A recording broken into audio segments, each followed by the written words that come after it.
बिस्मिल्लाहिर्रहमानिर्रहीम। अस्सलामुअलैकुम dear students.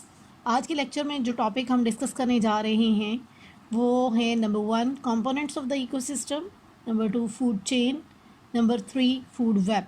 Main components of ecosystem. Ecosystem क्या है, हमें सबको पता है कि इकोसिस्टम ऐसा बायोलॉजिकल सिस्टम जिसमें लिविंग ऑर्गेनिज्म अपने नॉन लिविंग कंपोनेंट के साथ इंटरेक्ट करते हैं और एक्सचेंज ऑफ मटेरियल करते हैं।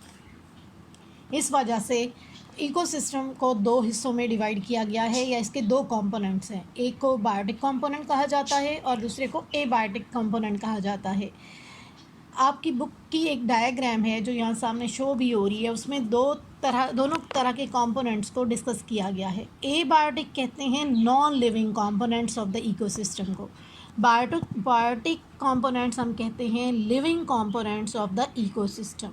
नॉन लिविंग में क्या क्या चीज़ें आ जाती हैं जो इकोसिस्टम का हिस्सा हैं, लाइक वाटर है, सॉइल एनर्जी है, टेम्परेचर है, ग्रेविटी है, टोपोग्राफी है। जबकि लिविंग या बायोटिक कंपोनेंट्स के अंदर तीन तरह की कैटेगरीज़ हैं। नंबर 1 प्रोड्यूसर्स, जिनको हम प्लांट का नाम देते हैं। नंबर 2 कंज्यूमर्स, जिनको हम एनिमल का नाम देते हैं।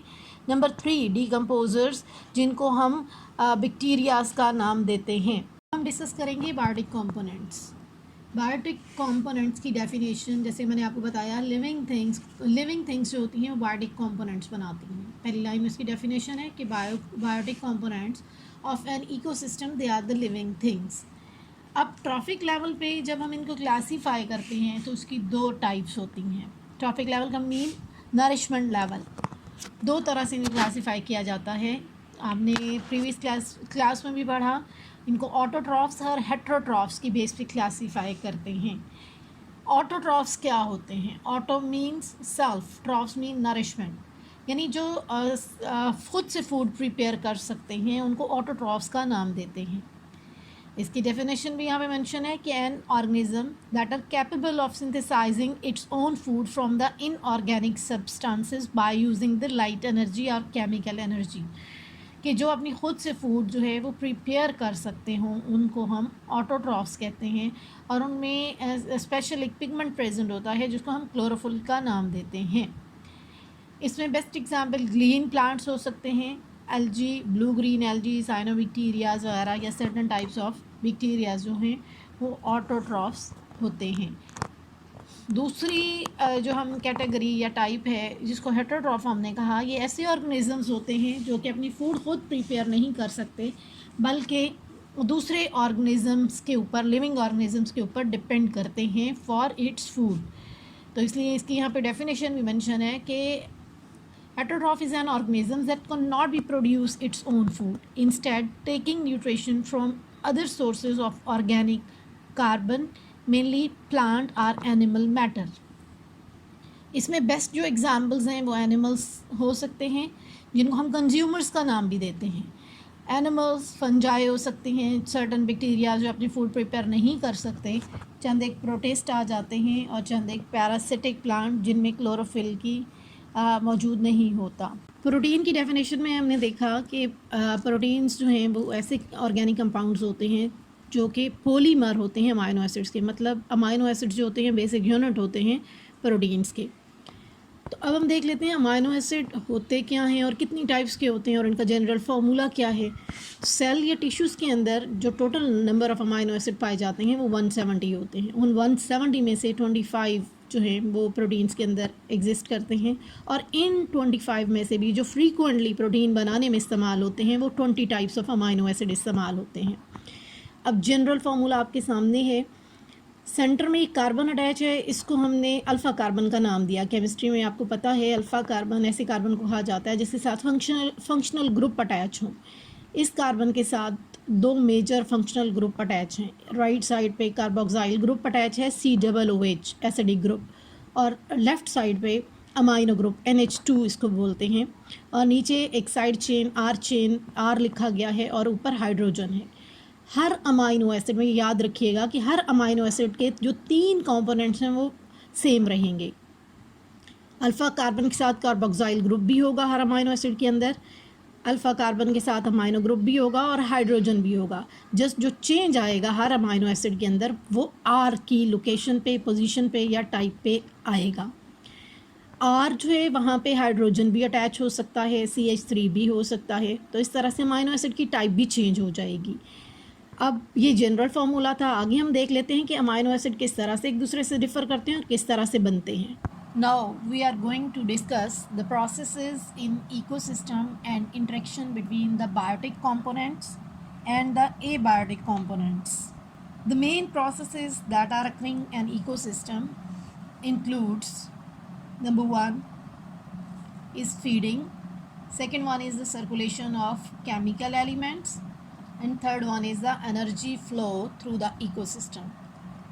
ये तीन प्रोसेसेस हैं जो इकोसिस्टम में इन्वॉल्व होते हैं, किनके दरमियान में बायोटिक कंपोनेंट्स और एबायोटिक कंपोनेंट्स में।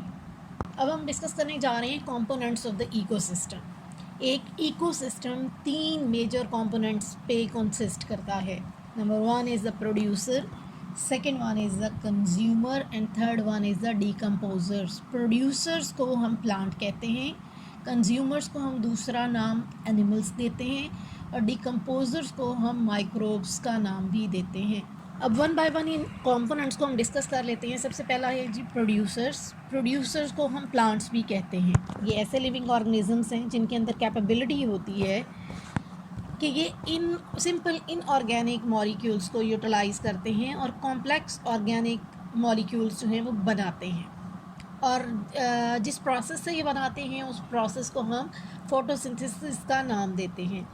ड्यूरिंग फोटोसिंथेसिस वो लाइट एनर्जी को ट्रैप करते हैं और केमिकल एनर्जी में कन्वर्ट कर देते हैं। कंपोनेंट जो हम पढ़ने जा रहे हैं वो है कंज्यूमर्स। कंज्यूमर्स एनिमल भी कहलाते हैं। कंज्यूमर्स एक टर्म हमने और पढ़ी थी हेटेरोट्रॉफ्स के नाम से। कंज्यूमर्स जो हैं वो हेटेरोट्रॉफ्स कहलाते हैं इस वजह से कि ये अपनी फ़ूड खुद प्रिपेयर नहीं कर सकते।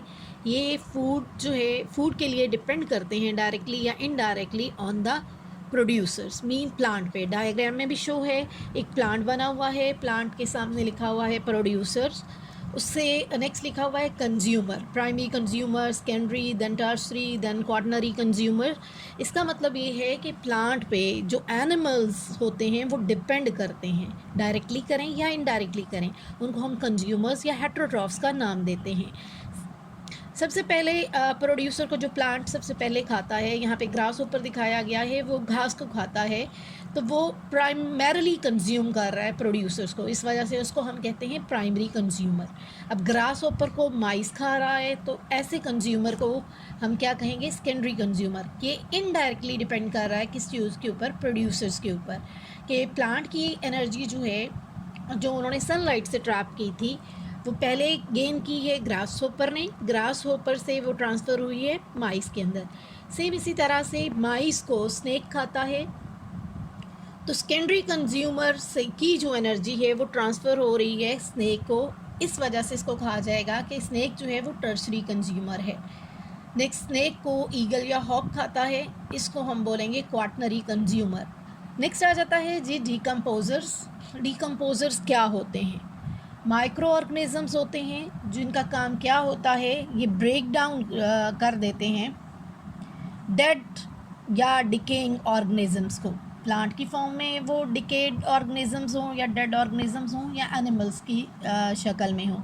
डायग्राम में देखें, प्रोड्यूसर्स जहाँ लिखा गया है, जहाँ प्लांट बना हुआ है वहाँ पे भी एरो बना हुआ है टूवर्ड्स द फंगस, डेट्राटिवोर्स इसको नाम देते हैं। इसी तरह से जो हॉक है या ईगल है उसकी तरफ से भी एरो जो है वो डिकम्पोज़र की तरफ बना हुआ है कि मीन प्लांट डेड होंगे या एनिमल्स डेड होंगे, तो उनको डिकम्पोज कौन करेगा, डिट्राटिवोर्स करेंगे, मीन्स फंगस करेंगे या बैक्टीरियाज करेंगे। इनको हम डिकम्पोज़र का नाम देते हैं और ये इकोसिस्टम के अंदर न्यूट्रिएंट्स को बैलेंस करने के लिए बहुत इम्पॉर्टेंट रोल प्ले करते हैं।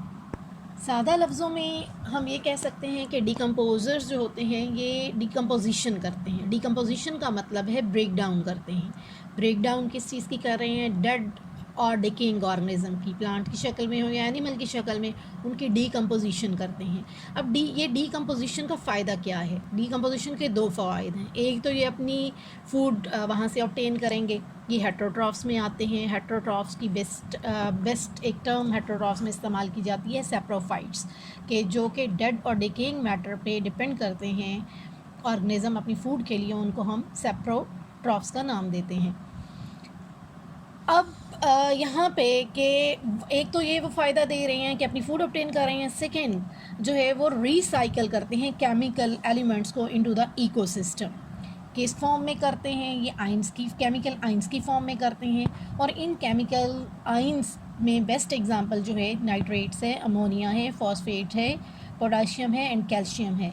अमोनिया और नाइट्रेट्स जो होते हैं और फॉस्फेट जो होते हैं, ये सॉइल के अंदर एज अ फर्टिलाइज़र एक्ट करते हैं, और प्लांट्स या जिनको हमने प्रोड्यूसर्स का नाम दिया था या ऑटोट्रॉफ्स का नाम दिया था, वो उसको रीयूटिलाइज करेंगे for the balancing of ecosystem. Now we are going to discuss food chain. What is food chain? Definition mention है कि food chain is a pathway that represent the exchange of energy from one organism to an other. सादा लफ्ज़ों में हम ये कह सकते हैं कि एनर्जी के फ़्लो को एक ऑर्गेनिज्म से दूसरे ऑर्गेनिज्म में, इकोसिस्टम के अंदर एनर्जी के फ़्लो को हम नाम क्या देते हैं? फूड चेन का नाम देते हैं।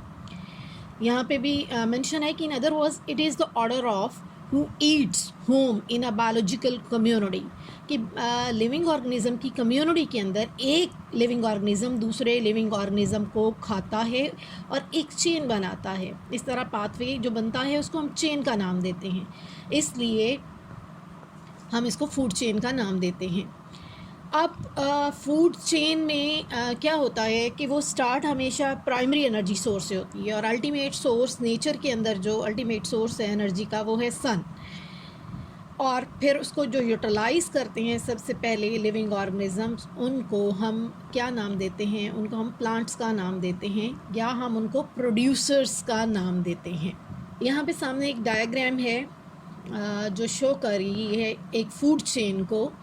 सबसे पहले बने हुए हैं प्रोड्यूसर्स। प्रोड्यूसर क्या कर रहे हैं? अल्टीमेट सोर्स जो सन है उससे लाइट को यानी in the form of light energy को ट्रैप कर रहे हैं, फिर इसको केमिकल एनर्जी में कन्वर्ट कर देते हैं कंपाउंड्स, ऑर्गेनिक कंपाउंड्स की फॉर्म में। तो एज अ रिज़ल्ट उनको प्रोड्यूसर को कौन यूटिलाइज़ करेगा? कंज्यूमर्स यूटिलाइज़ करेंगे। प्रीवियस लेक्चर में मैंने मेंशन किया था कि जो डायरेक्टली प्रोड्यूसर्स पे, ऐसे एनिमल्स जो डायरेक्टली डिपेंड करते हैं, डायरेक्टली कंज्यूम करते हैं, उनको हम प्राइमरी कंज्यूमर का नाम देते हैं। इस डायग्राम में शो किया गया है कि ग्रास को ग्रास होपर खा रहा है, इस वजह से ग्रास होपर प्राइमरी कंज्यूमर है, जबकि ग्रास जो है वो प्रोड्यूसर है। सेम इसी तरह से नेक्स्ट देखें, एरो बना हुआ है, ग्रास होपर को फ्रॉग खा रहा है। अब इनडायरेक्टली कंज्यूम कर रहा है वो एनर्जी फ्रॉम द प्लांट, तो इस वजह से हम इसको नाम क्या देंगे? सेकेंडरी कंज्यूमर का नाम देंगे। यानी एक लिविंग ऑर्गेनिज्म को दूसरा लिविंग ऑर्गेनिज्म खा रहा है और इस तरह से एनर्जी फ्लो कर रही है एक लिविंग ऑर्गेनिज्म से दूसरे लिविंग ऑर्गेनिज्म में in the form of a chain. इसको हम इसलिए फूड चेन का नाम देते हैं। नेक्स्ट, फ्रॉग को स्नेक खाता है, ये भी कंज्यूमर्स हैं। तो अब नेक्स्ट देखें तो ऊपर लिखा हुआ है सेकेंडरी कंज्यूमर से जो एनर्जी फ़्लो करके स्नेक में जा रही है, तो स्नेक इस वजह से टर्शरी कंज्यूमर कहलाएगा। स्नेक को हॉक या ईगल जो है वो कंज्यूम करते हैं एज अ फूड या एज अ एनर्जी, और ट्रांसफ़र होती है एनर्जी, कुछ अमाउंट ऑफ एनर्जी जो है वो स्नेक से ट्रांसफ़र होगी फाइनल अपने कंज्यूमर के अंदर। इसको हम क्वाटनरी कंज्यूमर का नाम भी देते हैं।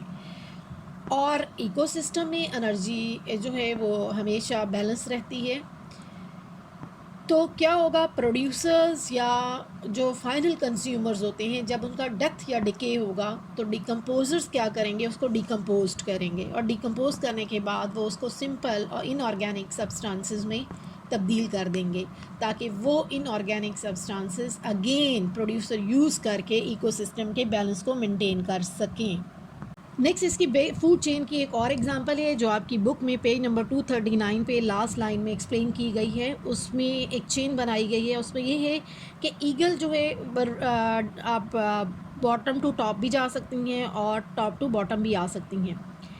चलिए हम स्टार्ट कर लेते हैं ग्रास ग्रीन प्लांट से या प्रोड्यूसर से, कि प्रोड्यूसर्स को कैटरपिलर ईट करता है एज अ फूड, और कैटरपिलर को ब्लू बर्ड यूटिलाइज़ करते हैं एज अ फूड, और ब्लू बर्ड को ईगल यूटिलाइज़ करते हैं। ये एक सिंपल फूड चेन की बेस्ट एग्जांपल जो है वो शो की जा सकती है या मेंशन की जा सकती है। एक और फूड चेन की एग्ज़ाम्पल जो है वो आपके सामने है। इसमें भी प्रोड्यूसर्स दिखाए गए हैं और कंज्यूमर्स दिखाए गए हैं। डिफरेंट टाइप्स के कंज्यूमर्स हैं, प्राइमरी भी हैं, सेकेंडरी भी हैं, टर्शरी भी हैं, क्वाटनरी भी हैं, और साथ साथ डिकम्पोजर भी शो किए गए हैं। जो प्राइमरी कंज्यूमर्स हैं उनको हम एक और नाम देते हैं, वो हर्बीवोर्स का नाम भी देते हैं। प्राइमरी कंज्यूमर्स को हम हर्बीवोर्स भी कहते हैं। अब इसमें ग्रास होपर को दिखाया गया है कि वो प्लांट को खा रहा है, ये प्राइमरी कंज्यूमर है। और प्राइमरी कंज्यूमर मैंने बोला कि हर्बीवोर भी कहते हैं, तो हर्बीवोर का मतलब है कि जो डायरेक्टली प्लांट को यूटिलाइज़ कर रहे होते हैं उनको हम हर्बीवोर्स का नाम देते हैं। इसी तरह ग्रास होपर को माइस खा रहा है, माइस को फिर स्नेक यूटिलाइज़ कर रहा है, स्नेक को ईगल यूटिलाइज़ कर रहा है, और या हॉक यूटिलाइज़ कर रहे हैं। फिर उनका डेथ या डिके होगा तो ऑटोमेटिकली वो डिकम्पोजर के अंडर आ जाएंगे, और डिकम्पोजर्स जो हैं उनको डिकम्पोज करके न्यूट्रिएंट्स को रिसाइकिल कर देंगे इकोसिस्टम के अंदर। इस तरह से ये जो चेन है वो इकोसिस्टम को बैलेंस करने के लिए इस्तेमाल होती है। अब हम जो टॉपिक डिस्कस करने जा रहे हैं वो है फूड वेब। वेब का मतलब होता है जाल। इसको हम सादा लफ्ज़ों में ये कह सकते हैं कि जब डिफरेंट चेन्स, फूड चेन्स जो हैं वो इंटरेक्ट करती हैं तो वो क्या बनाती हैं, फूड वेब बनाती हैं। इसलिए इसको इस तरह से डिफ़ाइन किया जाएगा कि combination of many food chain is called as food web. ये भी ऐसा पाथवे होता है, यानी डिफरेंट पाथवे का मजमुआ होता है जिसमें एनर्जी जो है वो फ़्लो करती है एक ऑर्गेनिज़म से दूसरे ऑर्गेनिज़म में। आपकी बुक के अंदर पेज नंबर 240 के ऊपर एक डायग्राम जो है उसको एक्सप्लेन किया गया है। उसमें डिफरेंट फूड चेन्स मतलब के फूड वेब दिखाया गया है, जो आपके सामने भी है, आपको नज़र आ रहा है यहाँ से कि बिल्कुल बॉटम में अगर आप देखें तो ग्रास वर्ड लिखा हुआ है। ग्रास क्या हैं, ये ऑटोट्रॉफ्स हैं, इनको हम प्रोड्यूसर्स का नाम भी देते हैं। इसके साथ ऊपर देखें रैबिट बना हुआ है, रैट है, बीटल है, वो ग्रास को कंज्यूम कर रहे हैं, मतलब प्रोड्यूसर्स को कंज्यूम कर रहे हैं, इसलिए हमने उनको प्राइमरी कंज्यूमर्स का नाम दिया। इसी तरह से बीटल को और रैबिट को फॉक्स कंज्यूम कर रहा है, ऐसे ऑर्गेनिजम्स को हमने सेकेंडरी कंज्यूमर्स का नाम दिया।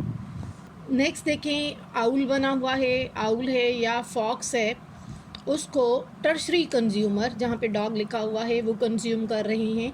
ये डिफरेंट फूड चेन्स को जो है ये एरोज़ हैं वो शो करते हैं। अब यहाँ पे एक टर्म लिखी हुई है T1, T2, T3, T4 mention है। T का मतलब क्या है? T stands for what? T basically trophic level को शो करती है। ट्रॉफिक लेवल का मतलब होता है फीडिंग लेवल या नरिशिंग लेवल या नरिशमेंट लेवल। जो प्रोड्यूसर्स होते हैं वो T1 से उनको हम शो करते हैं कि जो फर्स्ट लेवल है T1 that is occupied by the producer.